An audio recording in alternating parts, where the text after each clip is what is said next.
আসসালামু আলাইকুম এভরিওয়ান, কি অবস্থা লেজি পিপল? আশা করি সকলে ভালো আছেন। আমি অনেক বেশি এক্সাইটেড কারণ আজকে আমার স্বপ্ন পূরণ হতে যাচ্ছে। আসলে অনেক দিন থেকে আমি অপেক্ষায় ছিলাম কবে আমার একটা নিজের বাইক হবে। সবারই, প্রত্যেকটা ছেলেরই একটা স্বপ্ন থাকে তার নিজস্ব একটা বাইক। তো আজকে আমি অনেক কষ্টের পরে সবাইকে কনভিন্স করে নিয়ে আসলাম বাইক কিনতে। তারপর দেখতে থাকি যে কোনটা নেওয়া যায়। আমি অনেক বাইক দেখছি অনেকের আগেও, কিন্তু আমার সবচেয়ে ভালো লাগে সুজুকি মনোটনটা। তাই সুজুকি মনোটনটাই দেখতে চলে আসলাম। তারপরে ব্ল্যাক একটা দেখলাম আর একটা ইয়েলো। এই দুইটার মধ্যে একটাই নিতে চেয়েছি কারণ অন্য সবগুলা থেকে এই দুইটা একটু ভালো লাগে। তারপর ইয়েলোটা দেখলাম, ইয়েলোটা ভালোই লাগলো। দেন সবার থেকে জিজ্ঞেস করলাম কোনটা ভালো লাগে, সবাই ভোট দিতে থাকলো কার কোনটা ভালো লাগে। আমার কাছে ফার্স্ট চয়েস ইয়েলো ভালো লেগে গেছে। তারপরে জিজ্ঞেস করতে থাকলাম সবাই কাছে কোনটা নেওয়া যায়, ইয়েলোটা না ব্ল্যাকটা। তারপর আব্বুকেও কল করে জিজ্ঞেস করতে থাকলাম যে কোনটা ভালো লাগে, ইয়েলোটা না ব্ল্যাকটা। দেন আব্বুও বললো যে তোর যেটা ভালো লাগে তুই ওইটাই নেই। তারপর আমি আব্বুকে বললাম যে তাহলে আমি ইয়েলোটাই নেই। আব্বু বললো আচ্ছা ঠিক আছে নিয়ে যাই ইয়েলোটাই। তারপর ব্ল্যাকটা থেকে চলে আসলাম ইয়েলোটার কাছে। তো দেন আর কি করার, ইয়েলোটাই নিয়ে যাই ফাইনাল করে। সবাই অনেকে বলছিল যে কালোটা ভালো লাগে, আমার কাছে ফার্স্ট চয়েস ইয়েলোটা ভালো লেগে গেছে, কি করার আর। তারপর ছোট ভাইকে নিয়ে, মামাতো ভাইকে নিয়ে একটু গাড়িতে উঠালাম। ও ফাজলামি করতে থাকে গাড়ির সাথে। ও বলে আমিও গাড়ি চালাবো। তারপর বললাম তুমি বড় হয়ে নাও তারপর গাড়ি চালাইও। এখন গাড়ির পেপারস রেডি করতেছে। আর ব্ল্যাকটা নেই হচ্ছে কারণ ব্ল্যাকটা অনেক অ্যাভেলেবেল, সবার কাছে ব্ল্যাকটা আছে। তাই আমি চিন্তা করলাম যে নতুন কিছু নেওয়া যাক, তাই ইয়েলোটাই সিলেক্ট করলাম। এখন পেমেন্ট করতেছি, কিছু টাকা অনলাইন পেমেন্ট করলাম আর কিছু ক্যাশ।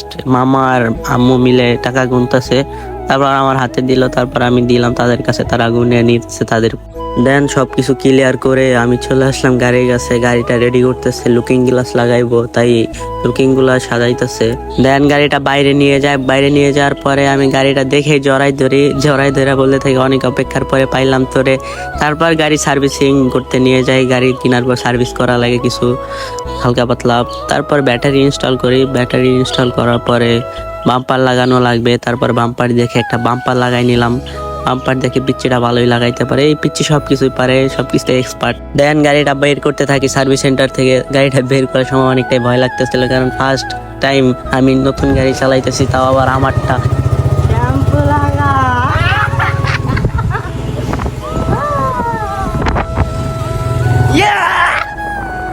শ্যাম্পু লাগা,